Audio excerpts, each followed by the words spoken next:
Hi students, मैं सूर्य प्रकाश श्री गांधी स्मारक inter college दबथवा के सभी छात्र छात्राओं का ऑनलाइन क्लासेस में स्वागत करता हूं। जैसा कि आप जानते हैं कि इस समय पे एपेडेमिक वैश्विक महामारी कोरोना संचालित है और न केवल भारत बल्कि अमेरिका से लेकर जापान, चीन, इटली, जर्मनी तमाम देशों में लॉकडाउन की प्रक्रिया चल रही है।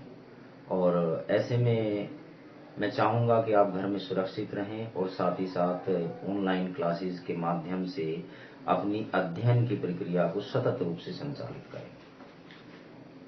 एक चीज़ और कि जो स्टूडेंट्स अपनी पिछली कक्षाओं से उत्तीर्ण होकर के नई कक्षाओं में आए हैं, उन सब लोगों का मैं स्वागत करता हूं और उन्हें शुभकामनाएं देता हूं भविष्य की। अब मैं खासतौर से जो मेरी आज की कक्षा है, आज की जो क्लास है, आज का जो मेरा लेक्चर है, वो इतिहास 12th कक्षा के इतिहास पर आधारित है और जिसका विषय है ईंटें, मनके और अस्थियां। डियर स्टूडेंट्स, ईंटें, मनके और अस्थियां, इसे हम हड़प्पा सभ्यता या सिंधु घाटी की सभ्यता के नाम के एक टॉपिक के अंतर्गत समाहित कर सकते हैं, क्योंकि ये जो समस्त अध्याय है, इसकी विषय वस्तु हड़प्पा सभ्यता या सिंधु घाटी की सभ्यता पर आधारित है।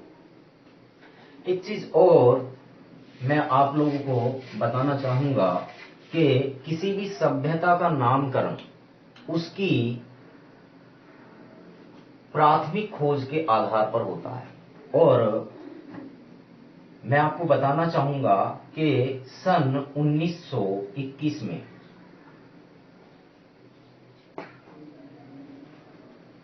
दयाराम साहनी ने एक केंद्र जिसका नाम था हड़प्पा, ये आजकल पाकिस्तान में स्थित है। पाकिस्तान में एक केंद्र हड़प्पा, उसकी खोज की थी। उस समय पर जो भारतीय पुरातात्विक सर्वेक्षण विभाग के अध्यक्ष थे, उनका नाम था sir John Marshall. John Marshall के निर्देशन में एक स्थल की खुदाई की गई और न केवल भारत बल्कि तमाम विश्व को पता चला कि भारत में भी एक ऐसी सभ्यता पनप रही थी जिसकी पहचान वैश्विक स्तर पर नहीं थी। तो 1921 ईस्वी में एक स्थल हड़प्पा की खोज की गई और उसे जाना गया, उस सभ्यता का नामकरण किया गया हड़प्पा सभ्यता के नाम से। यदि ऐतिहासिक दृष्टिकोण से देखा जाए तो किसी भी सभ्यता का नामकरण उसकी प्रथम खोज के आधार पर किया जाता है। चूंकि हड़प्पा स्थल पहली बार इस सभ्यता की खुदाई के दौरान हमें ज्ञात हुआ, इसी आधार पर हम इस सभ्यता का नामकरण ऐतिहासिक दृष्टिकोण से हड़प्पा कहना चाहेंगे, बल्कि कहा जाएगा।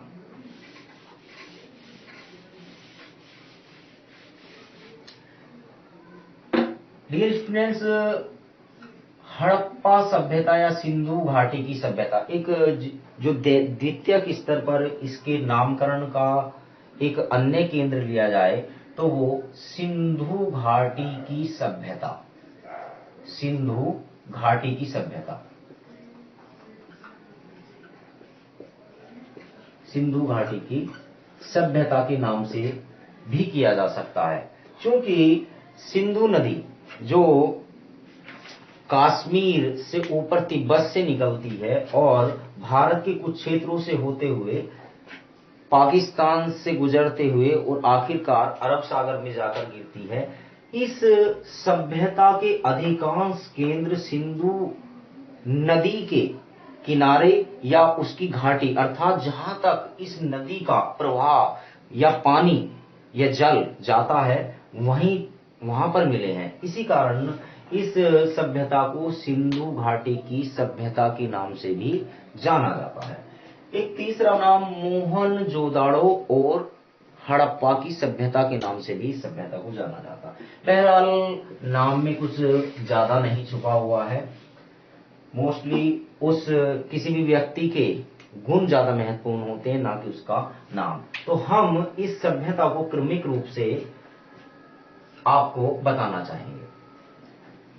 एक चीज और मैं बताना चाहूंगा, जो ये सभ्यता थी उस समय पर मेसोपोटामिया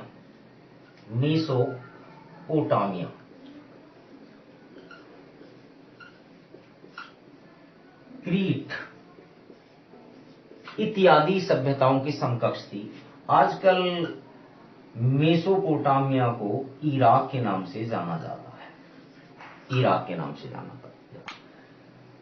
अब यदि हम बात करें इस सभ्यता के कालक्रम की, तो कई स्रोतों के अनुसार, जिसमें मोस्टली पुरातात्विक स्रोत हैं, पुरातात्विक स्रोतों के अनुसार इस सभ्यता का काल निर्धारण 2600 ईसा पूर्व से लेकर 1900 ईसा पूर्व के मध्य किया जा सकता है।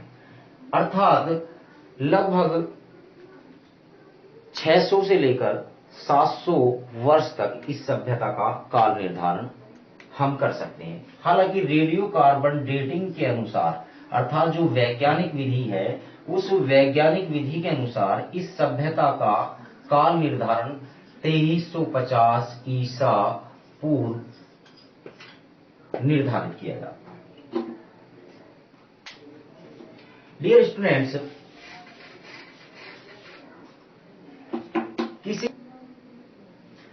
स्टूडेंट्स, जब हम हड़प्पा सभ्यता की बात करते हैं तो उसमें सर्वप्रथम हम बात करते हैं कि हड़प्पा जो सभ्यता थी उसके लोगों का जीवन निर्वाह किस प्रकार होता था।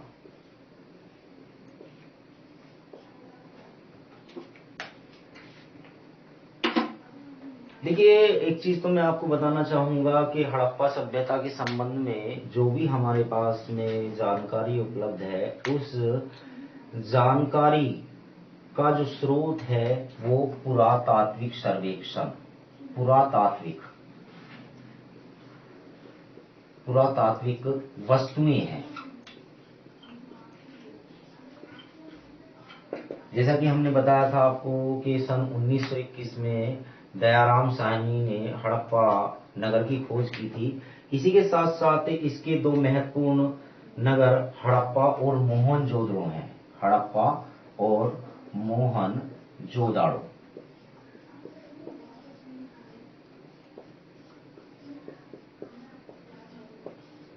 उन्नीस 22 ईस्वी में राथलदास बनर्जी ने मोहनजोदड़ो नामक नगर की खोज की। इसी के साथ साथ लोथल, रंगपुर, कोटदीजी, कालीबंगा, बनावली जैसे स्थल प्राप्त होते हैं। और इस सभ्यता का आकार, यदि हम एक आपको मैं मैप भी दिखाना चाहूंगा, यदि आप इंडिया के वेस्टर्न और नॉर्दर्न पार्ट पर नजर डालें, एक डायग्राम में आपके समक्ष बनाना चाहूंगा।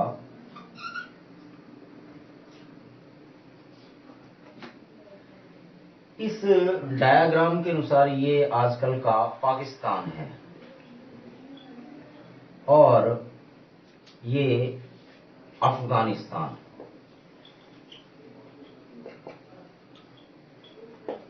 इस सभ्यता का जो फैलाव था, इस सभ्यता का फैलाव इस रेखा चित्र के माध्यम से, जो ट्रायंगुलर हमने बनाया है, इस सभ्यता का भौगोलिक फैलाव या विस्तार त्रिभुजाकार आकृति में हमें मिलता है। इसका जो नॉर्दर्न पार्ट वो मांडा के रूप में, और इसका western south western part Sutkagen Dor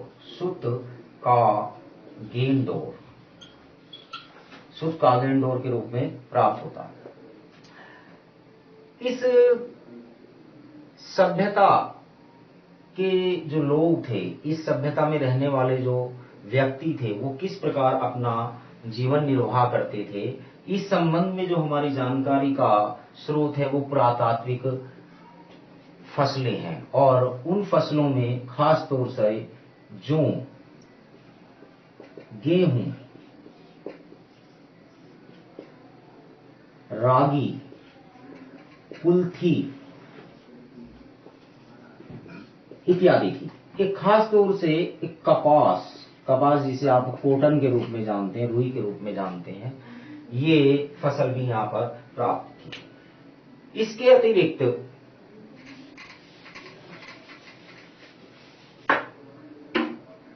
जीवन निर्वाह के लिए कृषि सर्व प्रमुख स्रोत थी। अब हम कैसे जान पाएंगे कि आखिरकार हड़प्पा सभ्यता के लोग कृषि करते थे या नहीं करते थे? चूंकि हमें एक स्थल है बनावली, जो आजकल के हरियाणा में स्थित है, हरियाणा में यहां पर एक मिट्टी का बना हुआ एक खिलौना प्राप्त हुआ है, और वो खिलौना हल की आकृति का है। इसका अर्थ ये है कि कहीं ना कहीं हड़प्पा सभ्यता के लोग हल का प्रयोग अवश्य करते रहे होंगे। इसके अतिरिक्त एक स्थल हमें प्राप्त होता है कालीबंगा, जो वर्तमान में भारत के राजस्थान राज्य में स्थित है। राजस्थान के कालीबंगा नामक स्थान पर हमें एक जुते हुए खेत के साक्ष्य प्राप्त हुए हैं।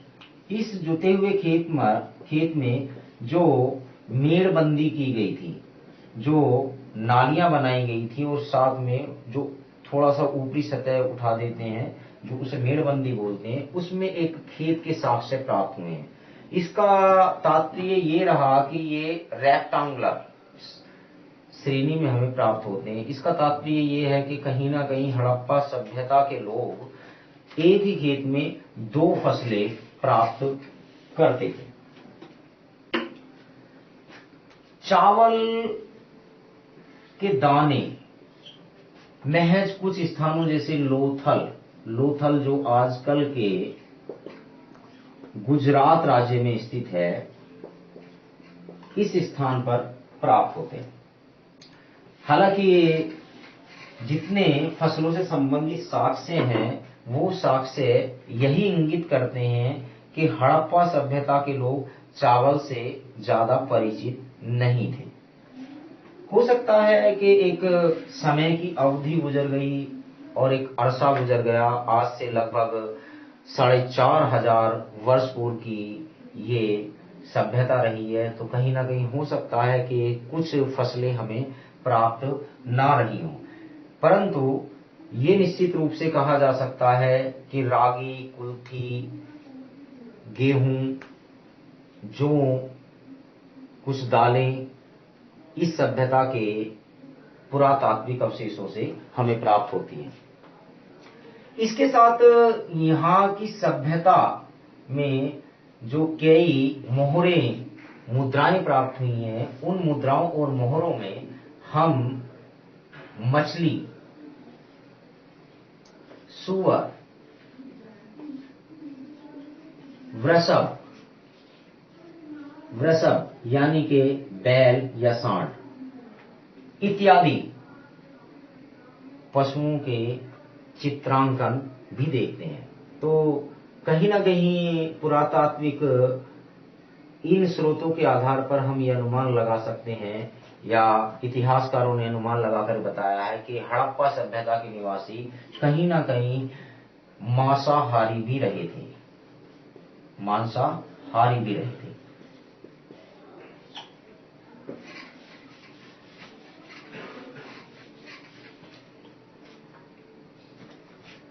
अब हम बात करेंगे हड़प्पा सभ्यता के जीवन से संबंधित दूसरे टॉपिक पर, और वो टॉपिक व्यापार के रूप में हम वर्णन करना चाहेंगे। देखिए, ये एक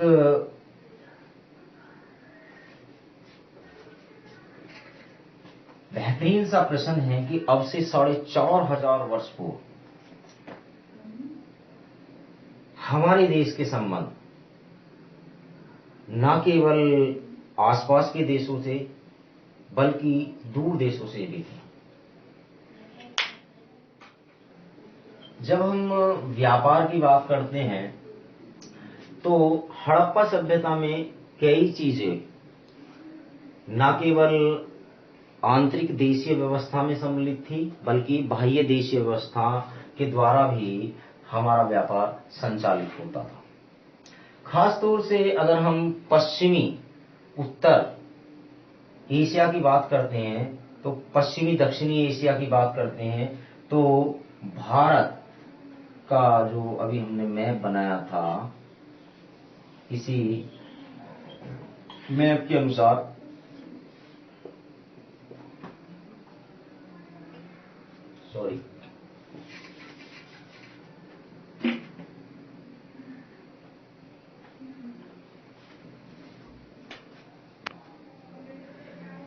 बाह्य देशीय व्यापार के बारे में बात करते हैं तो भारत का स्थल मार्ग और जल मार्ग के द्वारा व्यापार पश्चिमी एशिया के देशों से मुख्य रूप से था।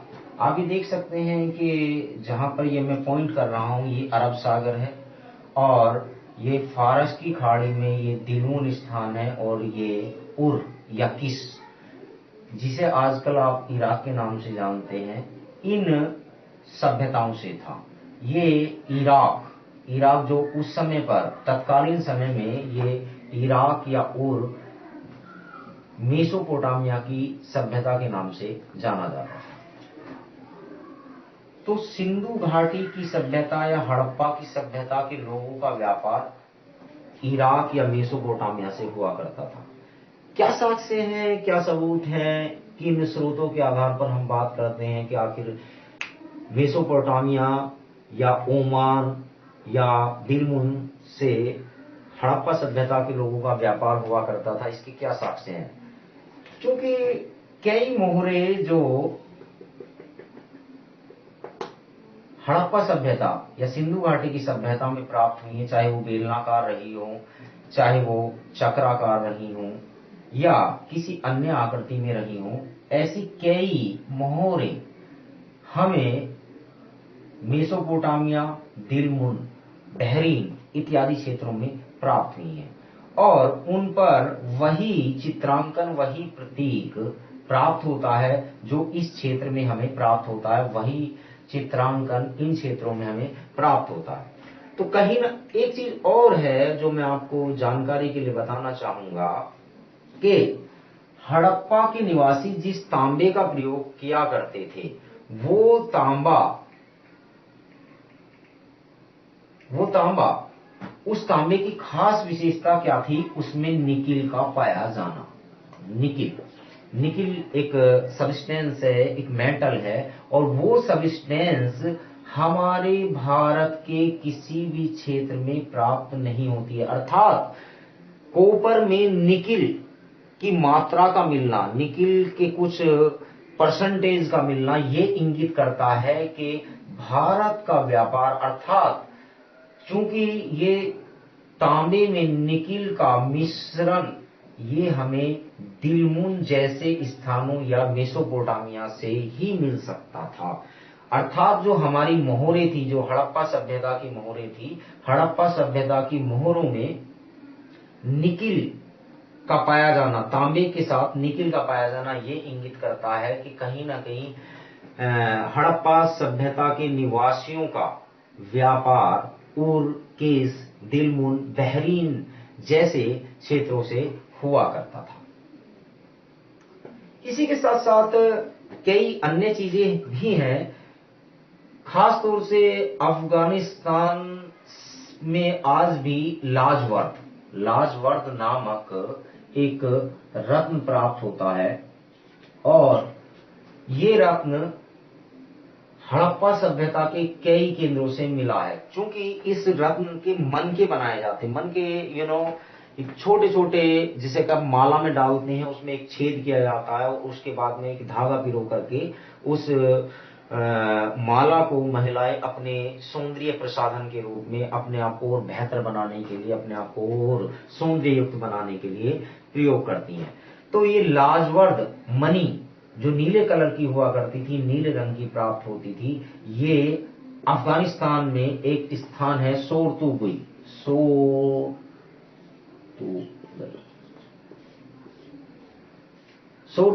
नामक स्थान पर मिलती थी। ये हड़प्पा सभ्यता के कई स्थलों पर प्राप्त होती है। खास तौर से एक स्थल है चन्हूदड़ो नामक स्थान पर मन के निर्माण की फैक्ट्री हुआ करती थी और यहीं पर कई प्रकार के जिसमें लाजवर्द, शंख और अन्य धातुओं जैसे धातुएं नहीं बल्कि सेलखड़ी, जैस्पर,